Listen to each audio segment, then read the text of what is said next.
रहमानिर्रहीम। Class 9 chapter number 1 का अगला topic है हमारे पास। आज का टॉपिक जो है level of cellular organisation. Levels कहते हैं एक मरहले को, एक स्टेज से गुजरने को, उसको हम कहते हैं फॉर एग्ज़ाम्पल लेवल 1 फिर लेवल 2। जिस तरह हम सीढ़ियों पे चढ़ते हैं तो सबसे पहले हम छोटे से स्टार्ट करते हैं, नीचे से स्टार्ट करते हैं और ऊपर की तरफ जाते हैं, तो इट मीन्स हमने कुछ लेवल क्रॉस कर लिए हैं। और ऑर्गेनाइजेशन, सेलुलर कहते हैं सेल को, और ऑर्गेनाइजेशन कहते हैं अ ग्रुप ऑफ समथिंग, कि कुछ चीज़ों का कम्बिनेशन, उसको हम क्या बोलते हैं, ऑर्गेनाइजेशन बोलते हैं। फॉर एग्जांपल ये स्कूल ले लें तो इसमें मुख्तलिफ़ क्लासेस हैं, तो ये एक ऑर्गेनाइजेशन है जिसको हमने क्या नाम दिया हुआ है, ICMS। तो इस तरह हमारे पास इंसान की जो बॉडी है, दुनिया में जितनी चीज़ें भी हैं वो हमारे पास क्या है, एक ऑर्गेनाइजेशन से बनी है। और ऑर्गेनाइजेशन क्या है, उसका स्मॉलेस्ट यूनिट क्या है। सबसे पहले हम स्मॉलेस्ट यूनिट पे आते हैं कि दुनिया में सबसे छोटी चीज़ जो मौजूद है उसको हम बोलते हैं एटम। एटम क्या है? एटम हमारे पास एक स्मॉलेस्ट पार्टिकल है, और ये कितनी चीज़ों से मिलकर बना हुआ है, ये कुछ सब पार्टिकल से बना हुआ है, जिसको हम कहते हैं electron, protons and neutrons. Electron, proton, neutron जब मिल जाते हैं तो उसको हम कहते हैं कि इट मीन्स ये एक एटम है। प्रोटॉन जो है, प्रोटॉन और न्यूट्रॉन, ये हमारे पास क्या करता है, न्यूक्लियस बनाता है। ये हमारे पास इसमें क्या मौजूद है, प्रोटॉन्स और न्यूट्रॉन्स मौजूद है, इसको हम न्यूक्लियस बोलते हैं। और इलेक्ट्रॉन जो है ये हमारे पास बाहर वाली जगह बनाता है एटम को, जिसको हम कहते हैं सब सेल्स या शेल्स बोलते हैं। अभी ये सब जब मिल जाएंगे, जब मैं सेम किस्म की ये एक एटम हो गया है, जब हमारे पास नेक्स्ट लेवल पे जाएंगे तो नेक्स्ट लेवल में हम पढ़ेंगे कि जब हमारे पास क्या है, जब 2 या 2 से ज़्यादा एटम, सेम एटम्स मिल जाएं और उससे एक नई चीज़ बन जाए, तो उसको हम क्या बोलते हैं, एलिमेंट बोलते हैं। एलिमेंट हमारे पास वो चीज़ है, ना इसको हम ख़त्म कर सकते हैं और ना इससे हम कोई और चीज़ बना सकते हैं। फॉर एग्ज़ाम्पल अगर हम गोल्ड का एग्ज़ाम्पल लें, जिसको हम कहते हैं AU, सिंबल है गोल्ड। गोल्ड हमारे पास क्या है, गोल्ड एक एलिमेंट है। अगर इसको हम किसी चीज़ में डाल दें, इसको अगर हम फिज़िकली हीट दें तो ये वही गोल्ड है। अगर हम इसको केमिकल में डाल दें तो ये वही गोल्ड होगा, चेंज नहीं होगा। तो एलिमेंट कभी चेंज नहीं होता। इसके बाद हमारे पास क्या है, हम कहते हैं कि इंसान की बॉडी में मुख्तलिफ़ एलिमेंट्स मौजूद हैं। मुख्तलिफ़ एलिमेंट्स मौजूद हैं, तो हमारे पास इंसान की जो पूरी बॉडी है वो हमारे पास कितने एलिमेंट से बना हुआ है, वो हमारे पास बने हुए हैं 16 एलिमेंट्स, जिसको हम कहते हैं बायो एलिमेंट्स बोलते हैं। 16 एलिमेंट्स हमारे पास, इसमें आउट ऑफ 6 जो है, 6 एटम्स जो हैं वो हमारे पास क्या बनाता है, इंसान की जो है 99% बॉडी बनाता है। जो इसमें 6 में हमारे पास जो है, सबसे पहले वाले जो हमारे पास है उसमें आते हैं हाइड्रोजन, नाइट्रोजन, ऑक्सीजन, कार्बन, सही है। और हमारे पास मुख्तलिफ ऑक्सीजन, कार्बन, नाइट्रोजन, और हमारे पास फास्फोरस और कैल्शियम, फास्फोरस और कैल्शियम। ये 6 जो हैं ये हमारे पास क्या करता है, 99% बॉडी बनाता है एनिमल का। इसके बाद हमारे पास, इसके बाद जो 10 है, बाकी 10 जो रह गए हैं 16 में से, तो वो हमारे पास क्या बनाता है, इंसान की 1% बॉडी बनाता है, जिसमें आता है जिंक, सही है, जिसमें आता है सल्फर,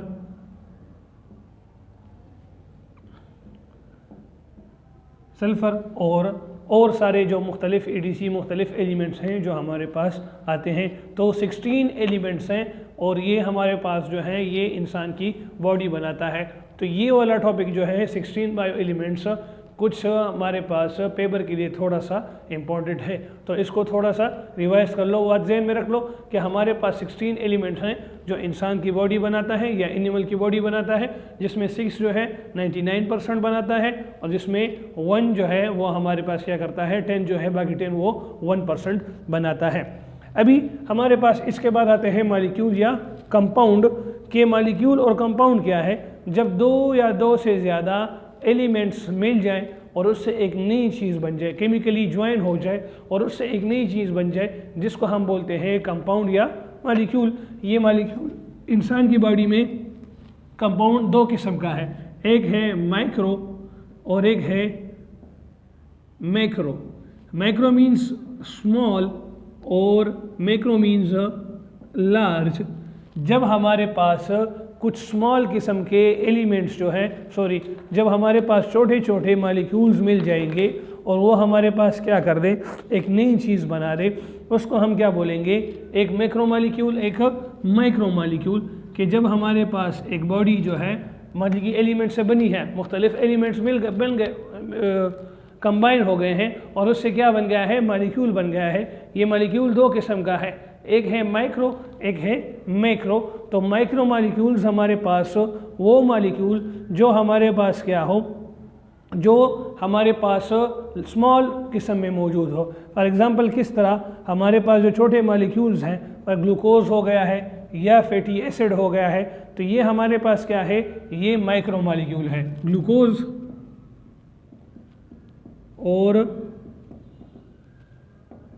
फैटी एसिड।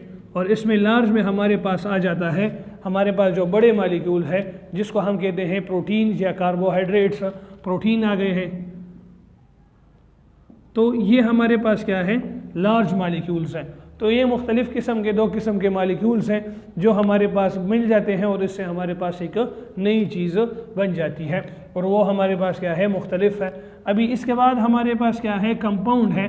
तो कंपाउंड हमारे पास दो किस्म का है, एक को हम कहते हैं ऑर्गेनिक कंपाउंड और एक को हम कहते हैं इनऑर्गेनिक कंपाउंड्स। तो ये ऑर्गेनिक और इनऑर्गेनिक वो कंपाउंड्स हैं, ये केमिस्ट्री में अलग है कि वो कंपाउंड जो सिर्फ और हाइड्रोजन और ऑक्सीजन से बना हो या इससे हाइड्रोजन और कार्बन से बना हो और उससे कोई नई चीज़ बन जाए, मतलब उसके डिराइवेटिव्स आ जाए, तो उसको हम कहते हैं ऑर्गेनिक कहते हैं। और इनऑर्गेनिक जिसमें हमारे पास कार्बन मौजूद ना हो, कार्बन डाइऑक्साइड हो या कार्बन मोनोऑक्साइड हो, तो ये हमारे पास क्या है, ऑर्गेनिक में आता है। अभी इसके बाद आते हैं, ये मुख्तलिफ ऑर्गेनिक मालिक्यूल्स मिल जाते हैं और इससे एक नई चीज़ बन जाती है जिसको हम कहते हैं ऑर्गेनील्स। क्या बोलते हैं, ऑर्गेनील्स।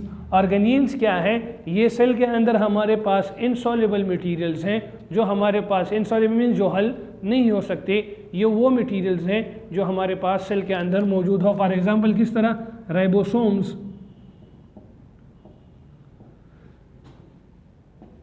गोल्जी बॉडीज़ और माइटोकॉन्ड्रिया मुख्तलिफ़ किस्म के ऑर्गेनील्स हैं जो हमारे पास मिल जाते हैं और इससे एक पूरा बेस्ट नई चीज़ बन जाती है जिसको हम बोलते हैं cell. What is cell? Cell is a basic structure and functional unit of living organisms. कि सेल हमारे पास क्या है, इंसान की जो बॉडी है या लिविंग ऑर्गेनिजम्स की जो बॉडी है वो क्या है, उसका एक बुनियादी चीज़ है जिससे पूरी इंसान की बॉडी बनी है। उसमें मुख्तलिफ ऑर्गेनील्स है और मुख्तलिफ किस्म के काम करते हैं। सेल्स हमारे पास मुख्तलिफ किस्म के हैं। हेयर का अलग सेल है, सही है, बालों का। ब्लड का अलग सेल है, स्किन का अलग सेल होगा। लिवर हमारे पास जो है उसका अलग सेल है, हमारे पास हार्ट का जो है उसका अलग सेल है। तो हर एक चीज़ के लिए अलग अलग सेल मौजूद हैं। अभी बहुत सारे सेल्स या दो से ज़्यादा सेल्स मिल जाएंगे और उससे एक नई चीज़ बन जाएगी जिसको हम बोलेंगे टिशू। टिशू के मुख्तलिफ किस्म हैं, एक होता है प्लांट टिशू, एक होता है एनिमल टिशू। एनिमल टिशू में फिर हमारे पास आते हैं मस्कुलर टिशू, सही है, फिर कंपाउंड टिशू हमारे पास आ जाता है, बोन के जो टिश्यूज़ हैं। तो हर एक चीज़ का हमारे पास अलग अलग टिश्यूज़ मौजूद है।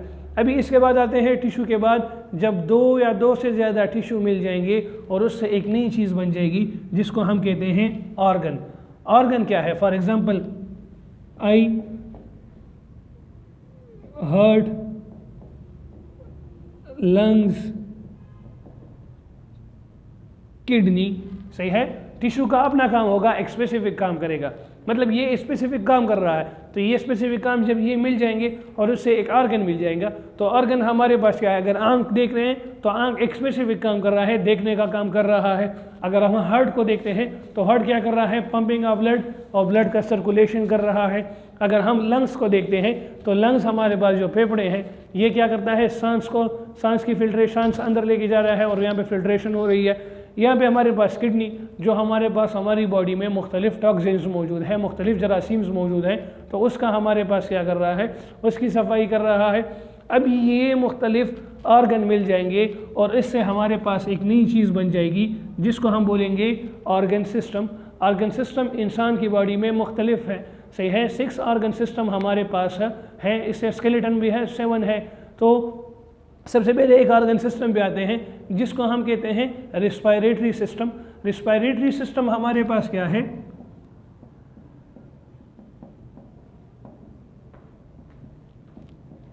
रिस्पायरेटरी सिस्टम हमारे पास वो सिस्टम है जो सांस का जो पूरा निज़ाम चल रहा है, ये रिस्पायरेटरी सिस्टम कर रहा है। इसके बाद है हमारे पास जो है रिप्रोडक्टिव सिस्टम, जिससे इंसान की नस्ल बढ़ती है या किसी एनिमल की नस्ल बढ़ती है, सही है। दूसरा हमारे पास है सर्कुलेटरी सिस्टम, जिससे हमारे पास पूरा ब्लड हमारे पास बॉडी में सर्कुलेट कर रहा है। चौथा है एक्सक्रीटरी सिस्टम, जो हमारा पेशाब है, बड़ा पेशाब, छोटा पेशाब, हमारा जो पसीना निकल रहा है, इट इज़ एक्सक्रीटरी सिस्टम। इसके बाद है नर्वस सिस्टम, जो इंसान की बॉडी में मेन काम कर रहा है। तो नर्वस सिस्टम हमारे पास वो सिस्टम है जो ब्रेन, स्पाइनल कॉर्ड और हमारे पास ब्रेन और स्पाइनल कॉर्ड पे मुश्तमिल है, जो यहाँ पे हमारे पास हमारी बॉडी में कोई चीज़ सेंस है, कोई चीज़ महसूस कर रहे हैं, तो रिस्पायरेटरी सिस्टम की वजह से कर रहे हैं। इसके बाद हमारे पास आ जाते हैं ऑर्गेनिज्म। ऑर्गेनिज्म क्या है? एक पूरी बॉडी बन जाती है तो उसको हम क्या बोलते हैं? ऑर्गेनिज्म बोलते हैं, सही है। अभी थोड़ा सा लॉजिक, पहले हमारे पास क्या है? छोटे छोटे पार्टिकल्स आए हमारे पास, थोड़ा सा रिवाइज कर रहे पीछे से ना दोबारा कि क्या टॉपिक पे पढ़ा कि हमारे पास छोटे छोटे जो स्मॉलेस्ट पार्टिकल्स हैं, इलेक्ट्रॉन्स, प्रोटॉन, न्यूट्रॉन्स, ये मिल गए, इससे क्या बन गया? एटम। एटम मिल गया, उससे हमारे पास क्या बना? मॉलिक्यूल। मॉलिक्यूल कितने किस्म के थे? 2 किस्म के थे, सॉरी। एटम मिल गया है, उससे हमारे पास क्या बन गया है? एलिमेंट। एलिमेंट इंसान की बॉडी में 16 बायो एलिमेंट्स हैं जो इंसान की 100% बॉडी बनाता है, जिसमें 6 जो है वो 90% बनाते हैं और 1 जो है वो 1% बनाता है। 10 जो है वो 1% बनाता है। इसके बाद वो सारे एलिमेंट्स हो गए हैं। जब 2 या 2 से ज़्यादा एलिमेंट्स बन जाए उससे हम क्या कहते हैं? मॉलिक्यूल बोलते हैं। मॉलिक्यूल इंसान की बॉडी में कितने किस्म के हैं? 2 किस्म के हैं। एक है माइक्रो, जो स्मॉल मॉलिक्यूल है, ग्लूकोज और फैटी एसिड, कार्बोहाइड्रेट मुख्तलिफ हैं। मैक्रो मॉलिक्यूल जो हमारे पास बड़े लार्ज मॉलिक्यूल्स हैं, प्रोटीन्स आ गए हैं, ये हमारे पास क्या है? इससे बने हुए हैं, मतलब लार्ज पार्टिकल्स हैं, इस लार्ज बॉडीज़ हैं बॉडी में। अच्छा, इसके बाद है कंपाउंड। कंपाउंड हमारे पास 2 किस्म के हैं, ऑर्गेनिक और इनऑर्गेनिक कंपाउंड, सही है। ऑर्गेनिक वो जो कार्बन और हाइड्रोजन से बने हो, सही है, और इसके डेरिवेटिव्स हों, इससे कुछ निकले हो, नई चीज़ बन जाए। और इनऑर्गेनिक वो जिसमें हमारे पास कार्बन और हाइड्रोजन नहीं हो। फॉर एग्जांपल NaCl देख लो, NaCl ये हमारे पास क्या है? इनऑर्गेनिक है। इसके बाद हमारे पास मुख्तलिफ से ये माइक्रो कंपाउंड्स मिल गए हैं और इससे हमारे पास क्या बन गए हैं? राइबोसोम्स, गोल्गी बॉडीज और मुख्तलिफ ऑर्गेनील्स बन गए हैं। इसके बाद ये ऑर्गेनील्स मिल जाते हैं और इससे क्या बन जाता है? सेल बन जाता है। सेल से हमारे पास फिर क्या बनता है? मुख्तलिफ सेल्स मिल गए हैं, उससे टिश्यू बन जाता है और टिश्यू से हमारे पास ऑर्गन, ऑर्गन से हमारे पास जो है ऑर्गन सिस्टम, और ऑर्गन सिस्टम से हमारे पास क्या बन गया है? ऑर्गेनिजम्स। तो इसके टॉपिक में अगर किसी को मसला है तो वो जुमेरात के दिन, बुध के दिन आ सके, अपना फिज़िकल क्लास में क्वेश्चन कर सकता है। थैंक यू, अल्लाह हाफिज़।